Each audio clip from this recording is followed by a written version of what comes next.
Mesdames, messieurs, rebonjour, on se retrouve toujours avec Rivol Oui.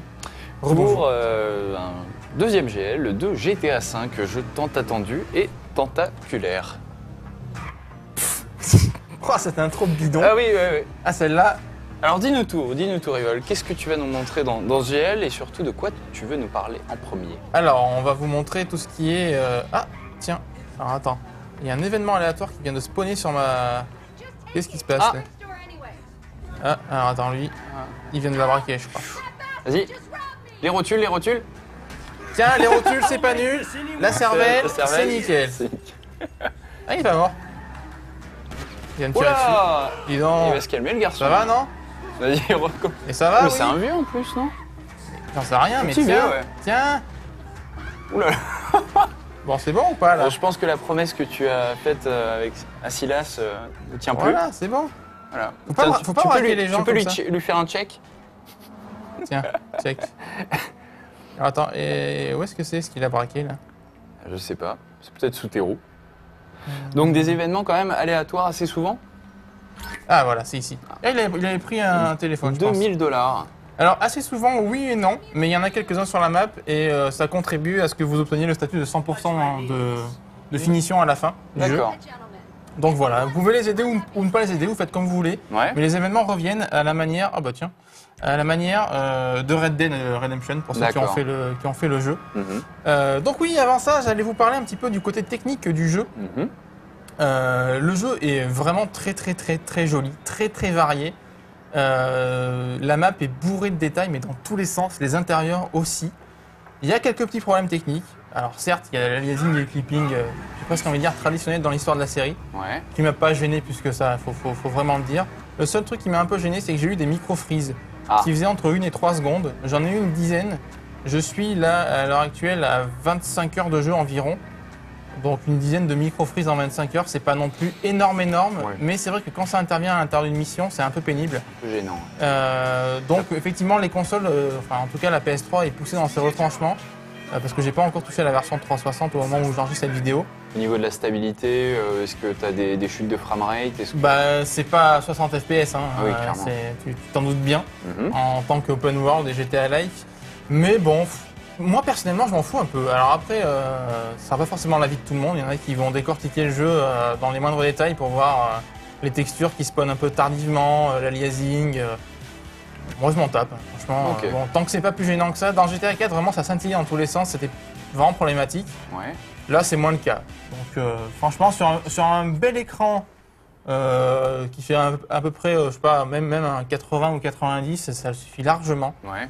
Donc voilà, la technique est pas idéale, mais moi elle ne me gêne pas. Peut-être des temps de chargement aussi? Les temps de chargement sont un petit peu longs, même voire très longs parfois, que ce soit durant le switch de personnage ou lorsque tu charges une sauvegarde. Bon après c'est pareil, hein. Ça il y en a qui font avec, il y en a que ça dérange beaucoup. Quand tu joues à GTA normalement tu as le temps, Ouais. théoriquement, puisque c'est vraiment un jeu Où tu prends ton temps. Voilà. tu joues pas une demi-heure quoi. Mm. Donc bon, c'est pas non plus gravissime. Je ferme pas les yeux dessus, c'est clair que si on n'avait pas de temps de chargement et de petits problèmes techniques, ce serait mieux. Formidable. Mais on en a. C'est pas pour ça que l'expérience est pourrie. D'accord. On va donc faire un petit casse de bijouterie, mon petit pan. Ah, là tu me fais plaisir. Et donc, pour voler ce magot, on va avoir deux possibilités. Et là, on voit le tableau que nous propose notre cerveau de l'équipe. D'accord. À chaque fois qu'on veut braquer une banque ou une bijouterie, sachant que ce sont des braquages qui sont dans l'histoire. On ne peut pas décider d'aller braquer D'accord. une bijouterie ou une banque. Ce sont des missions scénarisées uniquement. Il y en a très peu. Il y en a 6 6, ouais. dans l'histoire. C'est pas beaucoup, sachant que Rockstar a beaucoup mis l'accent dessus. Je m'attendais à ce qu'il y en ait un peu plus, ou au moins des braquages manuels, entre guillemets. Ouais. C'est pas le cas, mais ce sont des missions extrêmement bien soignées et qui souvent nécessitent une préparation énorme avant. D'accord.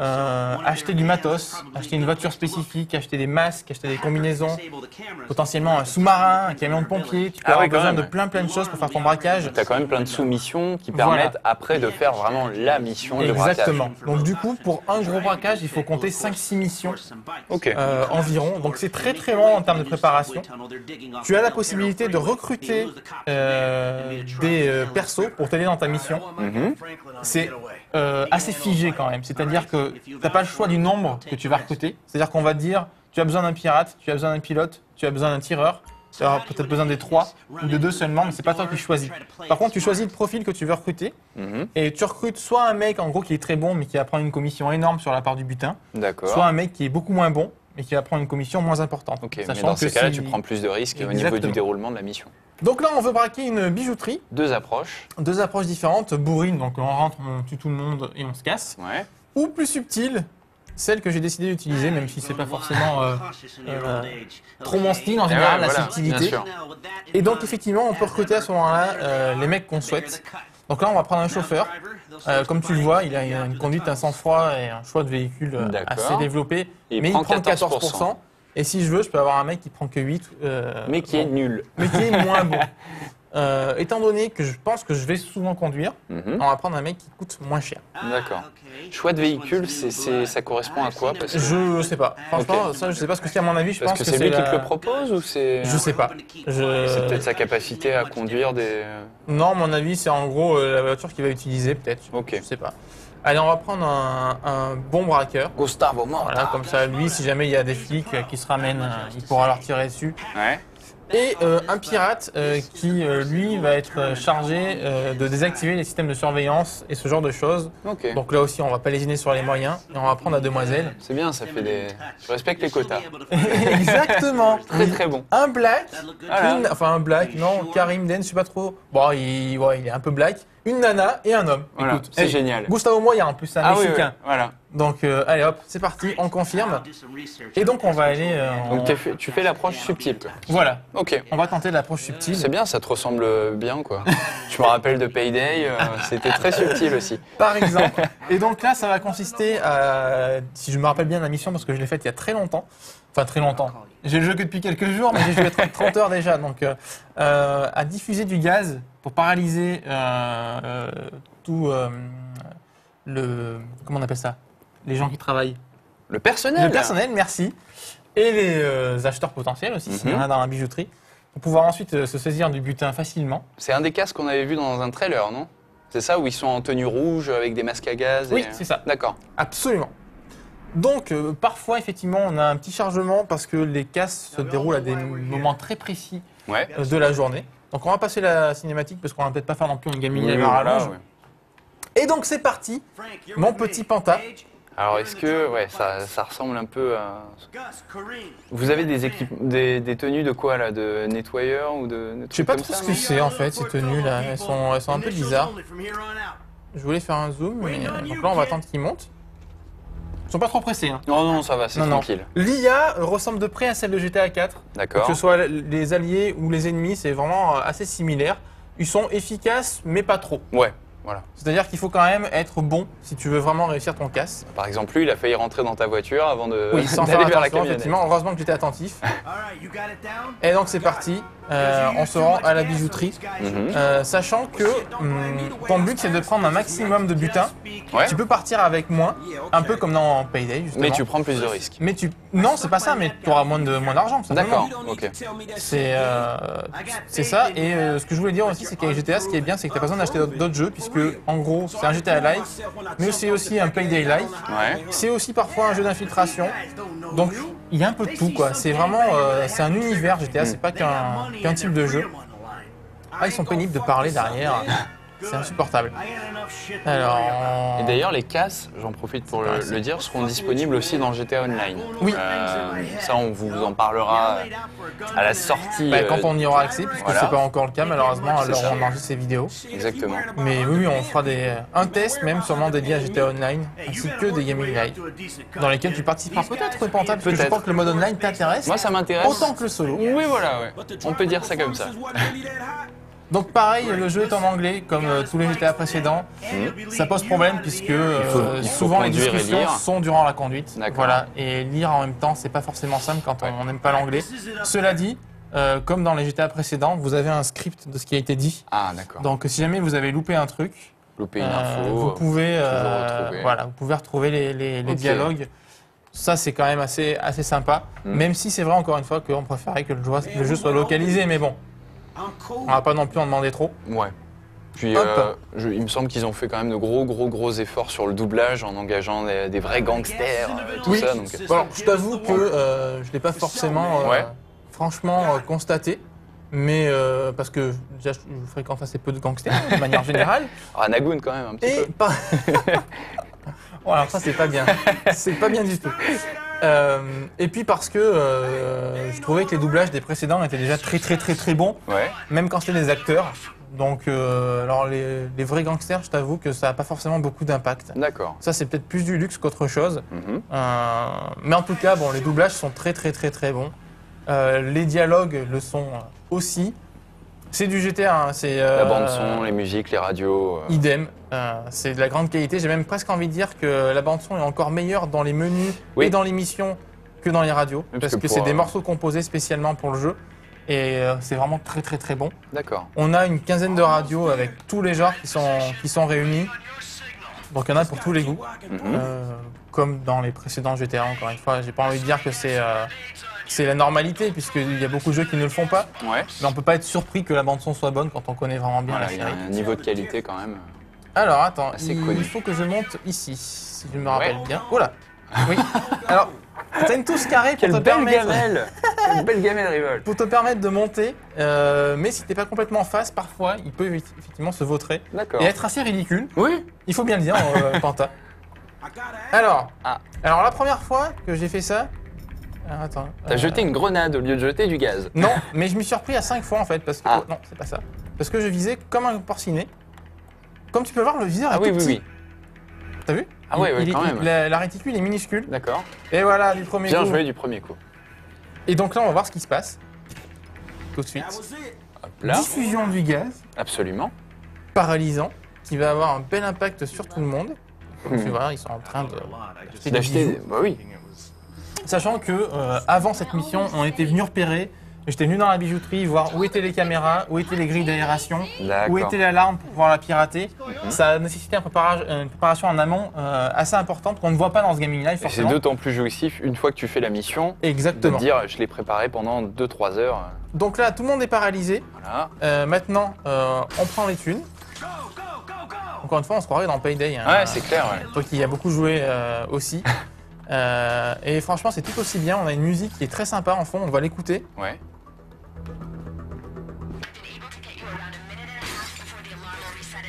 Toute la bande son est pensée autour des missions. C'est ça qui est vraiment bien.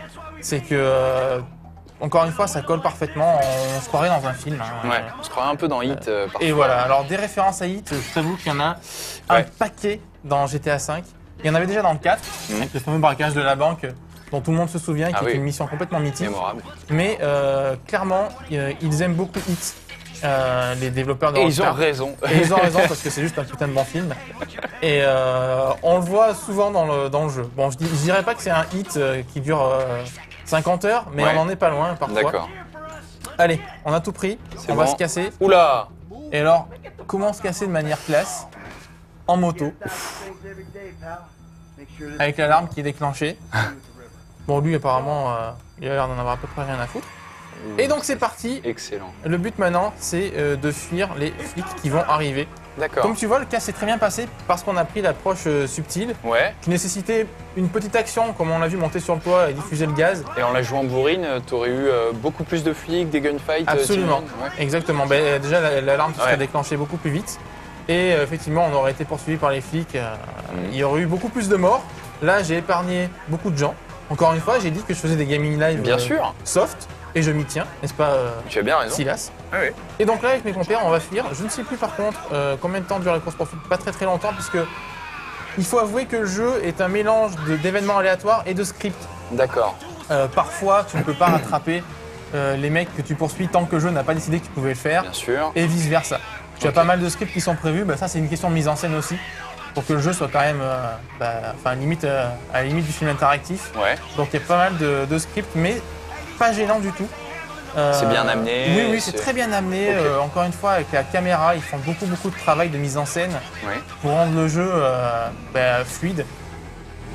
Toi, tu passes par les escaliers. Oui. Mais t'as raison. J'ai envie. Quel est le problème? Est-ce que les escaliers sont uniquement pour les piétons? Est-ce que c'est écrit réservé aux piétons? Bien sûr que non. Voilà. Donc la conduite pendant le premier. que là je suis en train de conduire une moto. Elle est très légèrement plus arcade que dans le 4. D'accord. Faut pas exagérer non plus. Très légèrement, parce qu'il y en a qui avaient très peur quand même que ce soit vraiment ultra arcade. Alors ça l'est arcade, ça a été déjà dans le 4, faut pas déconner, c'était pas une simulation non plus. On parlait beaucoup de la conduite du 4. Bon, je n'ai jamais trouvé si difficile que ça personnellement. Sauf au tout début, mais c'est normal parce qu'on te dit que le perso ne sait pas très bien conduire. Ouais, puis il fallait apprendre quand même à gérer le freinage et l'accélération parce que si tu pilais, il se pouvait très facilement que tu rentres dans le mur, quoi. Oui, mais franchement, moi, je n'ai jamais trouvé très compliqué. Alors, par contre, c'est vrai que dans le 5, par exemple, je te donne un exemple tout bête. Quand tu veux monter une colline, tu la montes beaucoup plus facilement que dans le 4. Même si tu as une voiture qui est peu puissante, en général, tu arrives toujours à monter. Donc ça, c'est bon. Peut-être une physique moins lourde alors sur les véhicules. Et là, tu vois, viens de switcher automatiquement. Oui, c'est un switch automatique puisque les switches ne sont pas toujours commandés par le joueur, mais parfois obligés, je vais envie de dire, par la mise en scène. Ok. Et franchement, ça rend pas mal. Alors après, tu peux décider de switcher manuellement si tu le souhaites, ou de garder le switch tel quel. Alors est-ce que je peux switcher là? Non. Et là, du coup, tu fais un peu varier les gameplays, quoi. Tu passes d'une course-poursuite où tu es en moto, tu es ultra fragile, on te tire dessus et il faut faire attention, à tu joues un gros camion bien bourrin. Alors dans celle-ci, c'était un switch obligé et là, je ne peux pas switcher. D'accord. Donc, ah si, je peux switcher, regarde. Est-ce qu'on peut. Non, on peut pas switcher sur Franklin.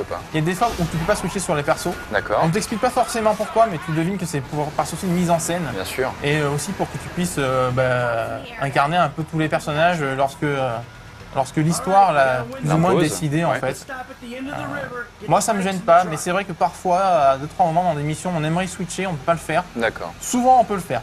Mais lorsque ça t'est imposé, ça t'est imposé de manière logique et justifiée. Ok. Donc voilà pour ce qui était de ce casse de la bijouterie. D'accord. Qui s'est bien terminé. Bah oui, moi je te félicite parce qu'au final, t'as fait le boulot, ça s'est bien passé, tout le monde rentre dans le camion. Et tout le monde est sain et sauf et on va rentrer au box tranquillement. Et vous allez pouvoir profiter de vos petits bijoux. Si je joue mal, je m'en excuse, c'est parce que parler à la fois, c'est pas forcément tu te débrouilles plutôt bien. Facile pour l'instant. Aussi bien que moi dans Grid 2, tu vois. C'est vrai. Et c'est une référence, il faut bien le dire. Voilà.